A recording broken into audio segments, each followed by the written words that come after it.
Hello दोस्तों, आज हम लोग बेस थ्योरम डिस्कस करेंगे। बेस थ्योरम या फिर इनवर्स प्रोबेबिलिटी लॉ। तो सबसे पहले बेस थ्योरम में एक पहले टोटल प्रोबेबिलिटी लॉ जो हमने पिछले सेशन में किया था, वो हमें रिकॉल करना पड़ेगा अच्छे से समझने के लिए। तो एक बार रिकॉल कर लेते हैं कि मेरी टोटल प्रोबेबिलिटी लॉ क्या थी। हमने बोला था कि हमारे पास एक रैंडम एक्सपेरिमेंट है, तो उसके सारे आउटकम्स जो है रैंडम एक्सपेरिमेंट के आप सैंपल स्पेस में रखते हो। और अगर आपने सैंपल स्पेस का पार्टीशन कर लिया, मतलब आपको ऐसे इवेंट्स मिल गए जो डिसजॉइंट हैं, या डिसजॉइंट का फैंसी नेम क्या था, म्यूचुअली एक्सक्लूसिव, है ना। म्यूचुअली एक्सक्लूसिव हैं और पूरे सैंपल स्पेस को एग्जॉस्ट करें, मतलब कवर कर लेते हैं ना। यहाँ पे मैं 4 इवेंट्स लिखती हूँ। मान लीजिए हमने निकाल लिया कि B1 B2 B3 और B4 ऐसे इवेंट्स हैं जो म्यूचुअली एक्सक्लूसिव और एग्जॉस्टिव हैं। तो हमने क्या किया कि अब मुझसे पूछा जा रहा है, इवेंट कोई ए दिया गया, उसके होने की प्रोबेबिलिटी पूछी जाती है हमसे। तो वो उसमें कौन हेल्प करता है हमें, टोटल प्रोबेबिलिटी लॉ। वो बताता है कि ठीक है, अगर आपको प्रोबेबिलिटी ऑफ ए निकालनी है तो आप क्या करोगे, इसकी प्रोबेबिलिटी प्लस इसकी प्रोबेबिलिटी, है ना, क्योंकि इनमें से कोई एक ही होने वाला है, क्योंकि ये लोग सब डिसजॉइंट इवेंट्स हैं और इनमें से कोई एक ज़रूर होगा, क्योंकि ये पूरे सैंपल स्पेस को कवर करते हैं ये चारों इवेंट्स मिलके, है ना। तो अगर मैं इन चारों लोगों को अगर ऐड कर देती हूँ, है ना, इनकी इसकी प्रोबेबिलिटी, ये क्या प्रोबेबिलिटी होती है, इसकी प्रोबेबिलिटी होती है ना, probability of A intersection with B1। और इसको अगर आप मल्टीप्लिकेशन थ्योरम से लिखते हो तो आप ऐसा लिखते हो ना, A provided B1 happened into probability of B1, है ना। ऐसे ही आप इन लोगों को ऐड कर देते हो ना, probability of A provided B1 happened into probability of B1। Similarly B2 B3, है ना। यहाँ पे इसलिए शॉर्ट में हम क्या लिख देते हैं, यहाँ पे मान लीजिए मैंने लिख दिया BI, प्रोबेबिलिटी ऑफ BI और इन लोगों को मैंने सम कर दिया। यहाँ पे मेरे केवल 4 पार्टीशन है, तो मैंने I is equal to 1 to 4 लिख दिया। n होते तो मैं n लिख देती। This is your total probability law. ठीक है। अब हमसे इनवर्स प्रोबेबिलिटी लॉ क्या बोलता है, उल्टी बात पूछता है ना, इसलिए इनवर्स प्रोबेबिलिटी लॉ बोलते हैं। अब बोलता है कि ठीक है, अब हमने बताया आपको कि ए इवेंट हो गया है, ए हैज हैपेंड। अब हम क्या पूछते हैं कि क्या प्रोबेबिलिटी है कि मान लीजिए B3 हुआ रहा होगा, क्या प्रोबेबिलिटी है कि B3 था। उल्टा पूछा ना क्वेश्चन। तो हमें क्या पूछ रहा है कि probability of B3 provided A has happened. तो आप क्या बोलते हो, आपको मल्टीप्लिकेशन थ्योरम पता है ना, ये आप ऐसे बोलते हैं, probability of B3 intersection A is probability of A into probability of B3 given A has happened. ठीक है। अब यही मल्टीप्लिकेशन थ्योरम यहाँ पे लगा देते हैं, डिवाइड कर देते हैं ना।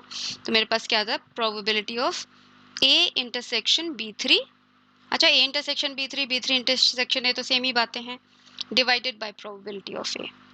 ठीक है। तो सिंपल मल्टीप्लिकेशन थ्योरम लगाया।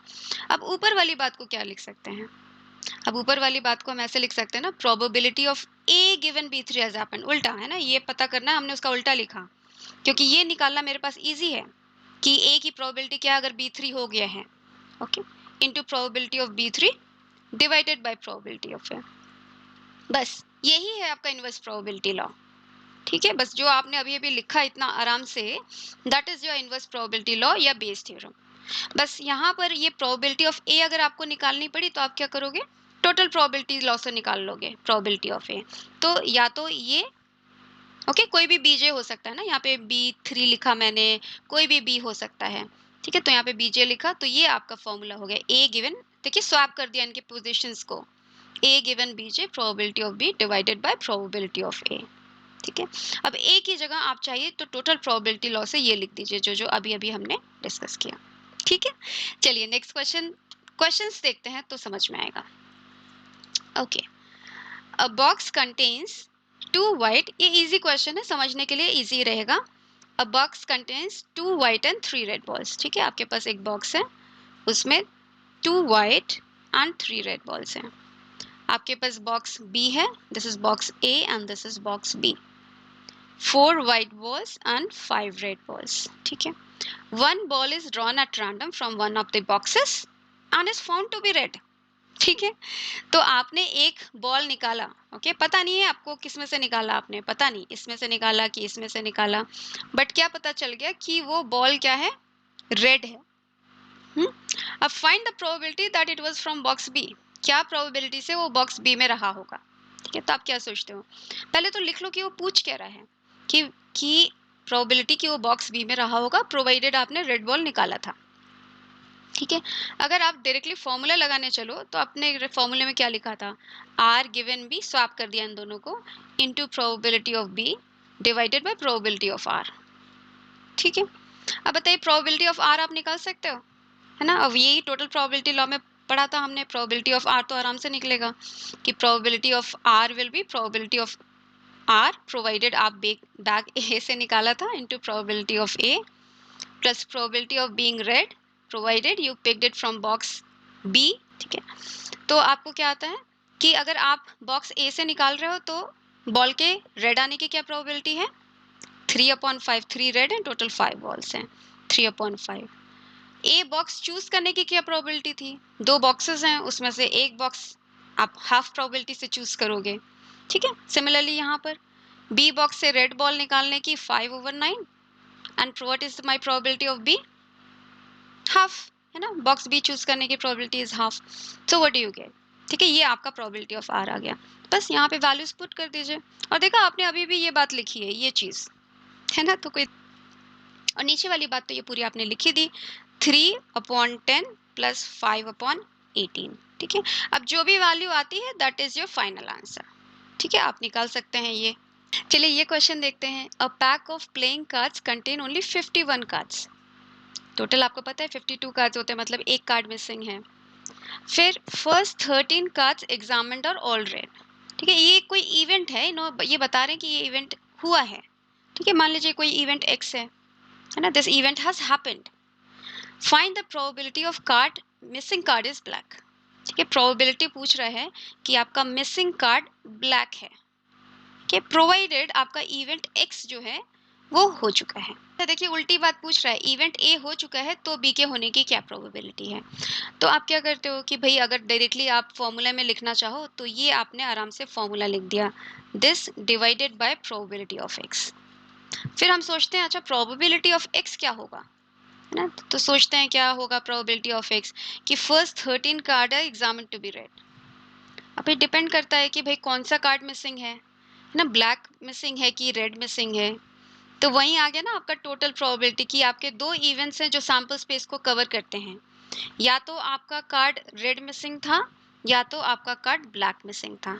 ठीक है, अब इवेंट एक्स के होने की क्या प्रोबेबिलिटी है, कि probability of x happening provided red card was missing into probability that red card can be missing, है ना, plus probability of x provided black card was missing into probability. अब इतने कार्ड में से इक्वल रेड और equal black हैं, दोनों के मिस होने की प्रोबेबिलिटी कितनी होगी, again half and half, right.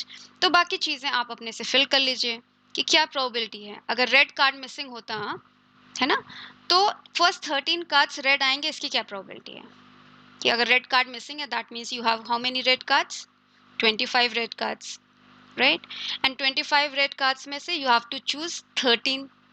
ठीक है, और टोटल कार्ड में से टोटल 51 कार्ड्स में से you can choose 13 and 51 C 13 way, ये आगे इसकी प्रोबेबिलिटी। और probability of R is what, half only.